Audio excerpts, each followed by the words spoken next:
Yeah, how's it going? So we're going to look at some more writers of prose here.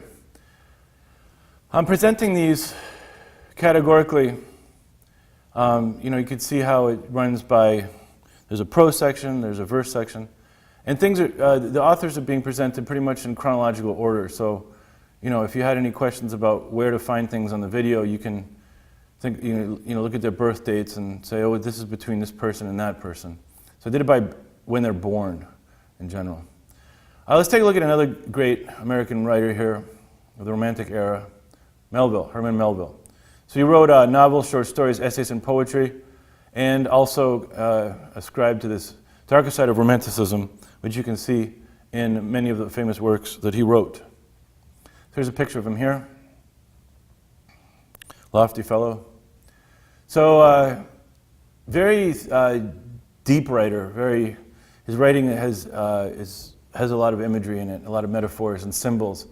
It's very dense Baroque style. What does Baroque mean? Well, this has to do with, it has a lot of, it's very almost like poetry in its own way, because it's, to read the text, you can't just read through a page. I suppose you could, but it just has a lot of imagery in there, a lot of meaning, and it's very like molasses almost, all right? There's allusions to religion and mythology and literature.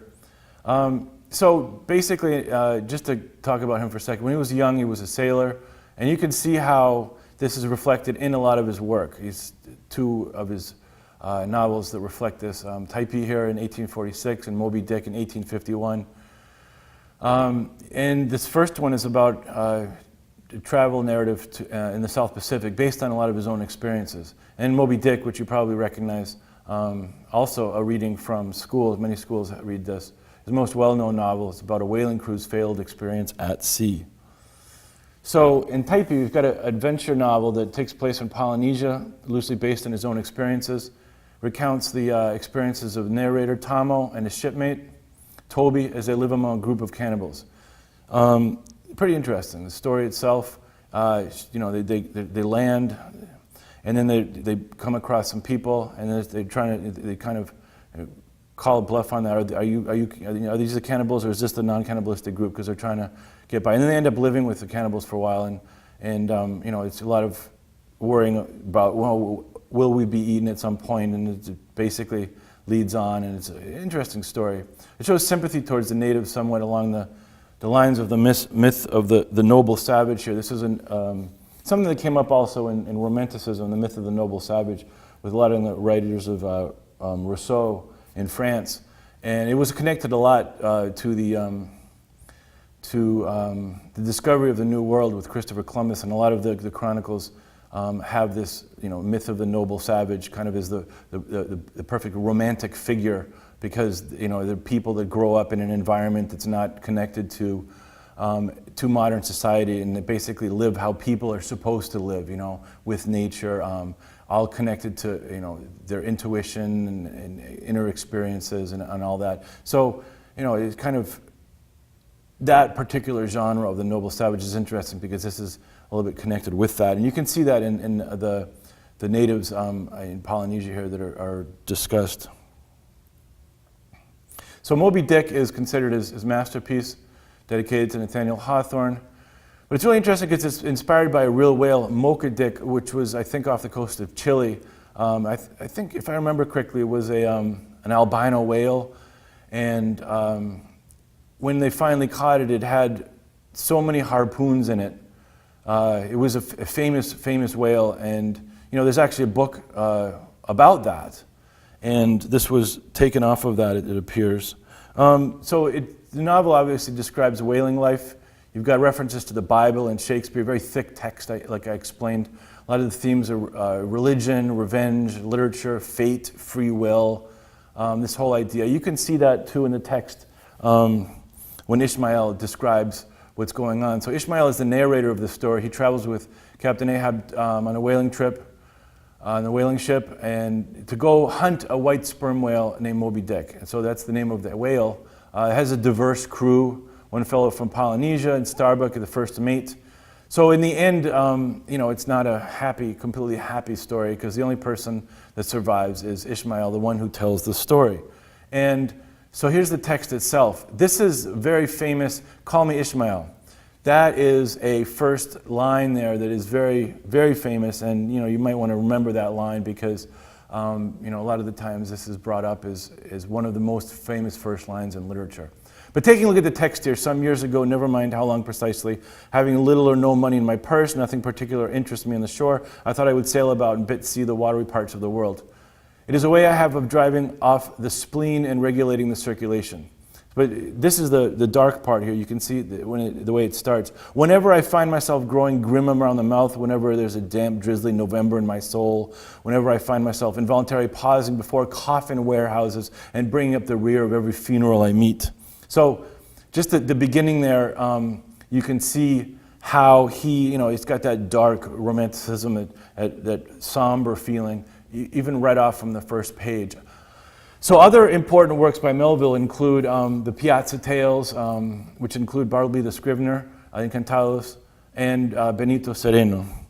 So this particular one here, Bartleby the Scrivener, this is mentioned many times, and you might want to take a look at this in more depth.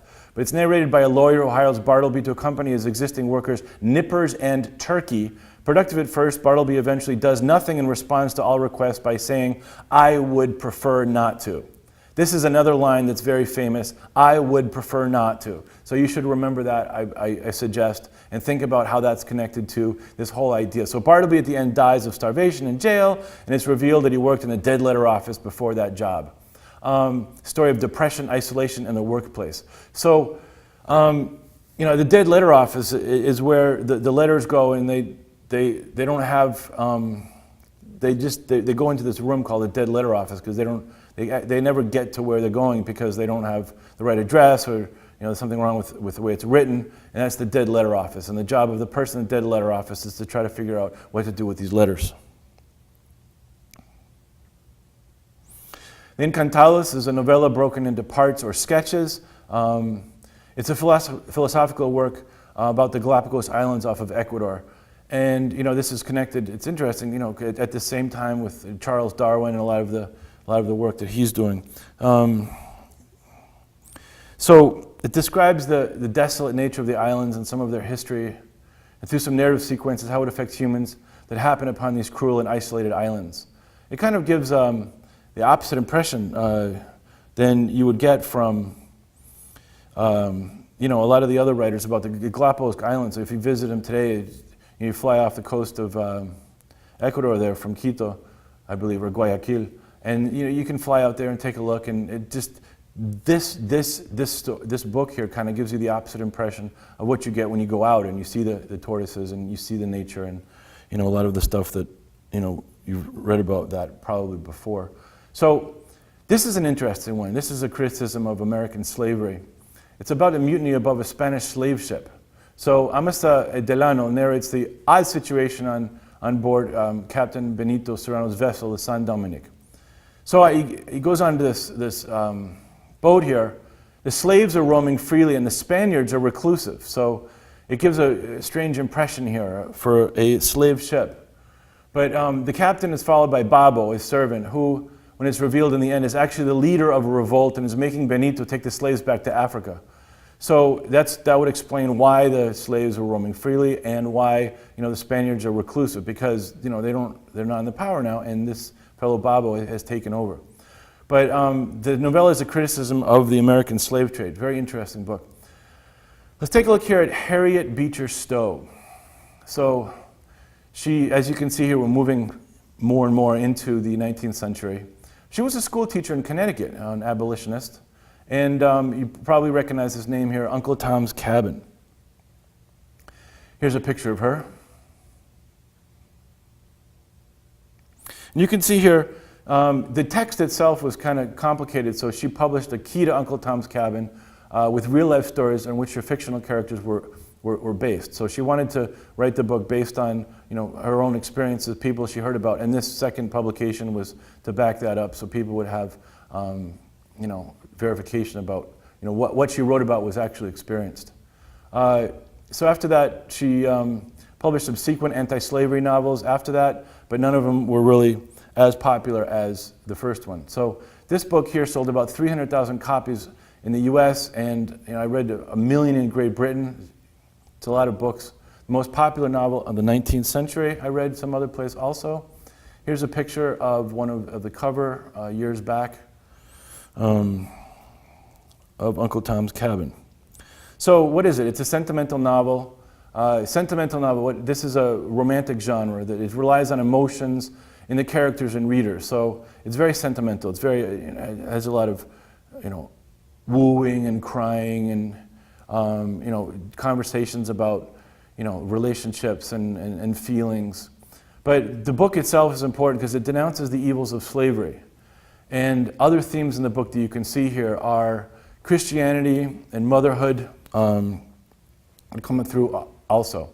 So at the time, the novel was criticized by some Southerners for overly exaggerating life on the plantations. And the abolitionists also criticized it because at the end, some of the characters decided to immigrate back to Africa. So, but the modern interpretations of it vary. But regardless of one side or the other, it's very important also in the slave narrative to think of this book as an important work. Frederick Douglass, a name you also might recognize from high school. When I was in high school, I had to read a lot of his text here. So a lot of these are classic pieces of literature that are introduced into the American curricular system and things you probably recognize. So he was an African-American abolitionist author and orator. His autobiography, which you may have read excerpts of, the narrative of the life of Frederick Douglass, is his most famous work. Here's a picture of him.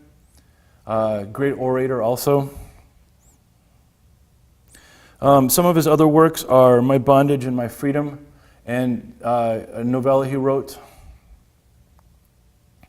But getting back to the narrative, what he wrote about here in the life of Frederick Douglass. So it's one of the most famous narratives of the 19th century, very influential book in the abolitionist movement. And what's interesting about this was he wrote it so he could educate people on the hypocrisies and inhumanity of slave ownership.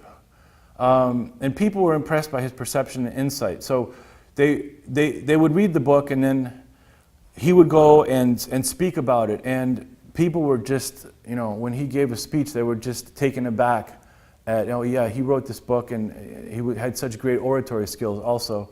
It would be great to have one of those speeches to kind of back up a lot of his ideas. These types of videos, you can tape me and I'll be on YouTube for however long.